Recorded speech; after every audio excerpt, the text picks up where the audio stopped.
चुकी हूँ कि मुझसे फजूल बहस मत किया करो। अरे बाबा ऐसी बात नहीं है शांति, मुझे बोलने तो दो। तुम्हें कुछ बोलने की जरूरत नहीं और ना ही मैं कुछ सुनना चाहती हूँ।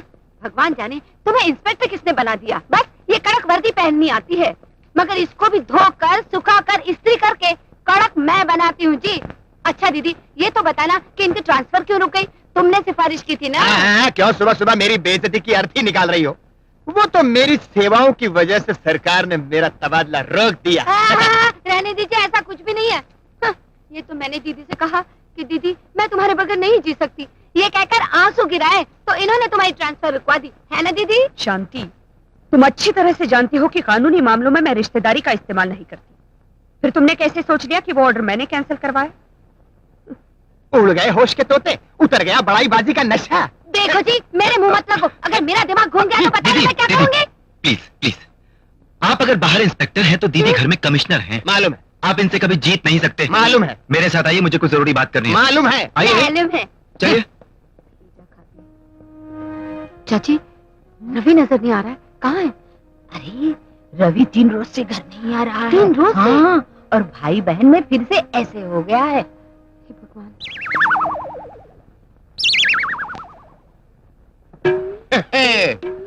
नमस्ते, कैसे हो?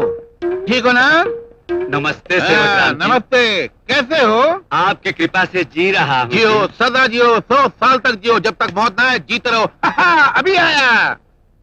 ये लंगड़ा सेवक राम फिर आ गया। जब तक ये एमएलए था देश को बाप का माल समझकर खाता रहा, अब इलेक्शन में हार गया तो हमारी जान खा रहा है। अरे इतना ही नहीं मालिक, जब भी आता है मुफ्त में खाकर चला जाता है। कहता है एमएलए आमलेट लाओ, एमएलए पराठा लाओ, एमएलए लस्सी लाओ। अरे इलेक्शन हार गया मगर एमएलए का भूत नहीं उतरा अभी तक।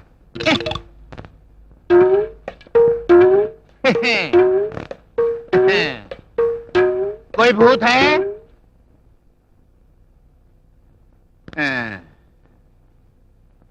शस्त्र अस्त्र बनाने वाली उद्योग फैक्ट्री का पता चला। मुख्यमंत्री जी की तबीयत ठीक है, चोरी की वीडियो फिल्मों का सत्यानाश कर रहे हैं। अपने को क्या करने का, अपने को तो रिश्वत मिल रही है। लापता, नाम रवि कुमार, उम्र 25 साल, रंग सांवला, कद 5 फुट 11 इंच। ऊपर दी हुई फोटो वाला नौजवान 4 दिन से लापता है। पता बताने वाले को 10,000 रुपए नकद इनाम दिए जाएंगे। 10,000?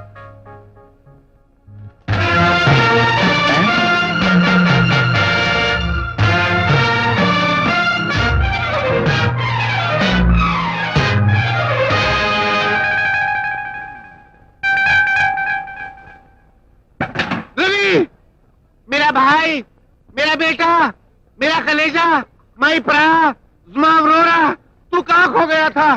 सेवक राम सीतापुरी के सगे। आप कौन है जी? ऐसे सवाल करके मेरे दिल को ठेस मत पहुंचाओ। तुम्हारे सवाल से ऐसे लगता है जैसे मैं इलेक्शन हार गया, साथ में जमानत भी जब्त हो गई है। अरे आप इस तरह क्यों रो रहे हैं? पिछले इलेक्शन में मैं हार के इतना नहीं रोया था जितने तुम्हारे सवाल ने आज मुझे रुला दिया। मेरी समझ में नहीं आ रहा, आप खामों का क्यों रो रहे हैं? प्यारे मेरे राज दुलारे, बिल्कुल तुम्हारी शक्ल का हूबहू मेरा एक छोटा सा भाई भी था। पिछले इलेक्शन में भगवान को प्यारा हो गया क्या? नहीं, एक मेले में बिछड़ गया, उसका गम मेरे सीने में गड़ गया। मेरे घर चलो, मेरी बीवी तुम्हें देखकर बहुत खुश होगी। उसे ऐसे लगेगा जैसे लोकसभा के इलेक्शन में जीत गई। घर चलो ना। सावित्री, अरे वो सावित्री। क्या है जी, क्यों इस तरह गला फाड़ फाड़ कर चिल्ला रहे हो? गला फाड़ के नहीं चिल्ला रहा हूँ, बल्कि रसगुल्ले जैसी बीटी खबर लाया हूँ। ये देखो कौन आया है। कौन आया है? कौन है ये लड़का? ये लड़का नहीं है, मुझ मोहब्बत के कड़के का भाई है, तुम्हारा देवर है। वो बचपन में नहीं मेले में खो गया था। मेले में, वो मेले में।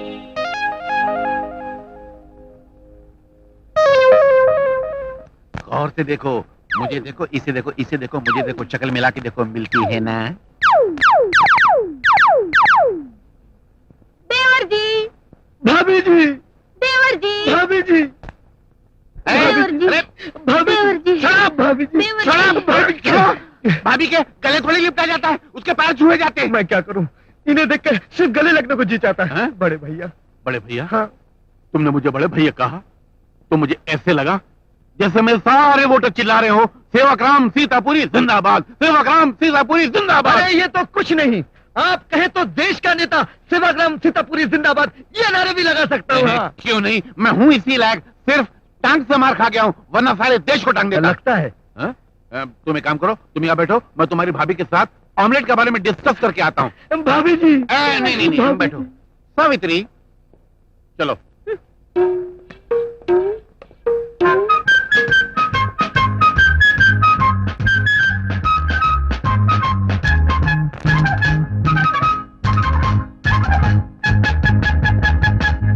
नमस्ते सुमित्रा देवी। आप कौन? मेरा नाम सेवाग्राम सीतापुरी है, एक्स एमएलए हूँ। लाइए, निकालिए 10,000 रुपए। माफ कीजिएगा, मैं आप जैसे लोगों को चंदा वगैरह नहीं देती। मैं एक्स एमएलए हूँ, कोई यतीम खाने का चंदा वसूल करने वाला नहीं हूँ। ये अखबार देखिए, आपको खुद पता चल जाएगा कि मुझे 10,000 रुपए क्यों मिलना चाहिए। लाइए 10,000 रुपए निकालिए, मैं आपका खोया हुआ भाई आपके हवाले करता हूँ। जी नहीं, मुझे उसकी जरूरत नहीं, आप उसे अपने ही पास रखिए। मैं समझा नहीं। ये इश्तिहार मैंने नहीं दिया, समझे? है? ये इश्तिहार उसने खुद दिया है। ये उसकी आदत बन चुकी है। आदत? ड्राइवर चलो। ये उसकी आदत है? अरे माँ, ये उसकी आदत है, ये उसकी आदत है। सावित्री, सावित्री, सावित्री। अरे बाप रे, ये क्या हुआ? कैसे हो गया? बोलना, अरे बोलना, क्या क्या हुआ? अरे बोलना। वो लड़का जिसे तुम देवर बना कर लाए थे, हाँ। वो सब कुछ लुट कर चला गया। सब कुछ? हे भगवान। ओह गॉड, ये क्या हुआ मम्मी? किसने तुम्हें बांधा? एक लुटेरा आया, मुझे बांधकर सब सामान लूट कर चला गया। दिन दिहाड़े डाका? ये सरकार क्या कर रही है? सो रही है या जाग रही है? ये सवाल यहाँ मत कर, मैं असेंबली में उठाऊंगा। मगर कैसे उठाऊंगा? इलेक्शन तो मैं हार चुका हूँ, मुझे अंदर जाने कौन देगा? उफ, वो पिताजी, जो सामान चोरी हो गया है, पहले उसकी लिस्ट तैयार करके पुलिस को खबर करते हैं। तेरे जो जी में आए वो कर, मेरा तो घबराहट के मारे कलेजा लंगड़ा हो गया है। अरे इसने सब सत्यानाश कर दिया। जी क्या गलत है? खोलो तो सही। क्यों खोलूं? पिताजी पिताजी, हाँ? पिताजी ये देखिए, मेरा हीरो का हार गायब हो गया। फौरन पुलिस को बुलाइए। नहीं, नहीं कर सकते। क्यों? ये तो सीमेंट रोड के घपले में सीताराम का दिया हुआ छोटा सा तोहफा था। इसका ना हिसाब है न रसीद है, फंस जाएंगे। अजी सुनते हो? मेरे हाँ। चांदी के सारे बर्तन गायब हैं। हाँ? इसकी रिपोर्ट तो करनी ही पड़ेगी। नहीं, ये तो डामर रोड के घपले में दलपत राम का दान पान था। इसकी भी रसीद नहीं है, हिसाब भी नहीं है, फंस जाने वाली बात है। पिताजी, क्या है? मेरा 3-1 भी गायब है। इसकी रिपोर्ट तो जरूर करेंगे। अरे फंस जाएंगे मेरी माँ, फंस जाएंगे। मिट्टी रोड के घपले में सतपाल का दिया हुआ छोटा सा नजराना था, इसकी भी रसीद नहीं है। अब क्या होगा मेरी माँ? अरे पिताजी, हाँ? माँ के सारे सोने के गहने गायब हैं। इसकी रिपोर्ट तो जरूर कर सकते हैं। हाँ, कर दो। नहीं बेटी, हाँ? जब मेरे पिताजी तहसीलदार थे तो उन्होंने रिश्वत लेकर मेरे लिए ये गहने बनवाए थे। इसकी रिपोर्ट मत करना बेटी, मत करना। ओह, तो इसका ये मतलब हुआ कि उस डाकू ने वही चीजें लूटी जिनकी हम रिपोर्ट लिखवा ही नहीं सकते। इस घर में रिपोर्ट लिखवाने के लायक है क्या? सब रिश्वत का माल भरा हुआ है। जैसी करनी वैसी भरनी। ये बिल्ली की तरह सारी जिंदगी बोटियां चुरा कर लाते रहे और उसने कुत्ते की तरह एक ही झपाटे में सब लूट डाला। कौन था वो धोखेबाज? ये रही मेरे उस बाप की फोटो जो मुझे भी टांग दे गया। बचकर कहाँ जाएगा? कहीं ना कहीं तो जरूर मिल जाएगा, तो निपट लूंगी। Thank you. तुमने मेरी बातों पर भरोसा करके खुदाई का काम शुरू कर दिया, उसके लिए शुक्रिया। पानी कब तक निकलना शुरू हो जाएगा? थोड़ी ही देर। अरे रवि भाई, Good. तुम उम्र में कमती है पर जेल और वचन तुमने पूरा करके दिखाया। हाँ? रवि भैया लीडर थोड़ी है जो इलेक्शन से पहले हाथ जोड़ता है और इलेक्शन के बाद वादा तोड़ता है। रवि भैया तो दिल वाला है, दिल वाला। अरे वाह कमल, क्या बात करी तूने, वाह। रवि भैया, आपने इस बस्ती में पानी की कमी दूर करने के लिए जो मदद की है, उसके लिए हमारी महिला मंडली आपको सम्मान देना चाहती अरे है। मुझे सम्मान नहीं, सम्मान तो इस इलाके के एमपी राजशेखर को दो, जो तुम्हारे वोट लेकर जीत तो गया, लेकिन तुम्हें और तुम्हारी जरूरतों को बिल्कुल भूल गया। गणेश भाई, एक काम करो, हाँ। एमपी राजशेखर और उस लंगड़े सेवाग्राम सीतापुरी को यहाँ बुलाओ और उनके हाथों से इस पंप का उद्घाटन करवा दो। अरे वाह रवि भाई वाह, वो लोग को बुलाएंगे। हाँ, और उनको ऐसा सम्मान देगा कि दूसरे टाइम झोपड़पट्टी में आके वोट मांगने का हिम्मत ही नहीं होगा उनको।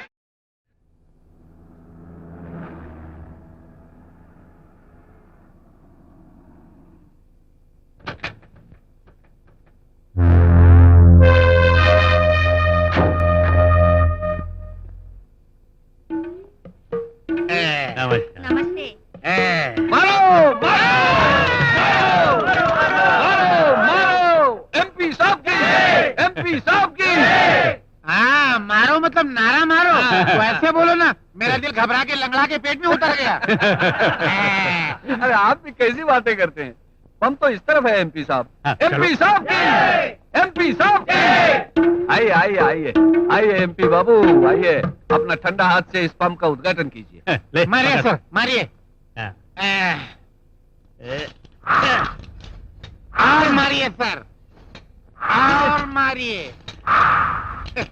एमपी साहब, ये तो सिर्फ गैस निकल रही है, पानी नहीं निकल रहा है। आप एक काम कीजिए, आप हटिए, मैं मारता हूँ।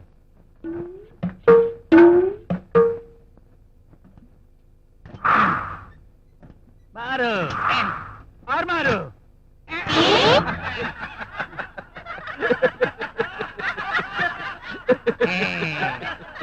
ओ भाऊ, अरे तुम लोग तो रहता है एयर कंडीशन खोली में और गाड़ी में चलता है, बाहर आता है तो सिर्फ वोट मांगने। हाँ, अरे तुम्हारे मारने से पानी नहीं आएगा। हाँ, अब तुम दोनों हटो, मैं मारता हूँ। हाँ हाँ हाँ, जय गंगा मैया आजा, गरीब की प्यास बुझाने आजा।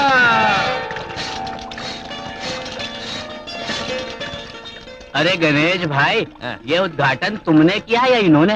हार किसे पहना हो? अरे बुद्धू ला इधर, मैं अपने हाथों से पहनाता हूँ।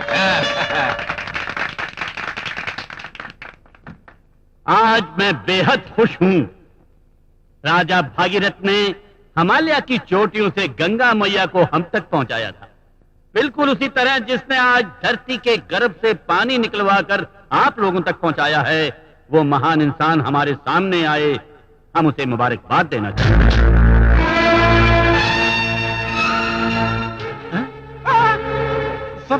सर, यही वो 420 लुटेरा जिसने उस रोज मेरी सारी रिश्वत की कमाई में झाड़ू फिर दी थी। यही वो सुअर। लगता तो मुझे भी चालू 420 है, लेकिन खैर भला इस वक्त इसी ने है कि इससे हाथ मिला लिया जाए। पहले मैं, बाद में तुम जैसे युव नेता से मिलकर बड़ी खुशी हुई। लेकिन मुझे बड़ा दुख हुआ, आपने इन गरीबों का साथ देने का वादा किया था और पतली गली से निकल गए। अब ये लोग तो पिछले जन्म के किए हुए पापों का फल भुगत रहे हैं। ये पिछले जन्म के पाप नहीं है एक से मिले बाबू, बल्कि आपके धोखे और फरेब का श्राप है जो इन गरीबों पर बरस रहा है। क्या मांगा था इन लोगों ने आपसे? मर्सिडीज गाड़ी, एयर कंडीशन बंगले, बड़ी बड़ी इमारतें? कुछ नहीं, सिर्फ पेट की आग बुझाने के लिए 2 रोटियां, सर छुपाने के लिए छत, शरीर ढाकने और आंसू पोंछने के लिए हाथ भर कपड़ा। क्या दिया है आप लोगों ने इन्हें? पीने का पानी तक नहीं। अगर गैरत है तो डूब मरो उस पानी में। आप लोगों ने मेरे पिता को सम्मान देने के लिए बुलाया या अपमान करने के लिए? ये चेतावनी देने के लिए बुलाया है कि आप जैसे लीडरों के झूठे वादों पर हाथ धरे बैठे रहने के बजाय अब हम हमारी भलाई चाहने वाले लीडर को खुद चुन सकते हैं। गणेश विट्ठल कोल्हापुरी। काय करना भाऊ, मैं इन लोग को बोला तुमको मान देने को तो मान दिया, अब ये बोलता है गाली दो तो गाली देता है। चलो अरे ठहरो और सुनो, अपना अंदाज बदल डालो, वरना मैं और जनता मिलकर तुम्हारा इतिहास बदल डालेंगे। शाबाश है बाबू, शाबाश।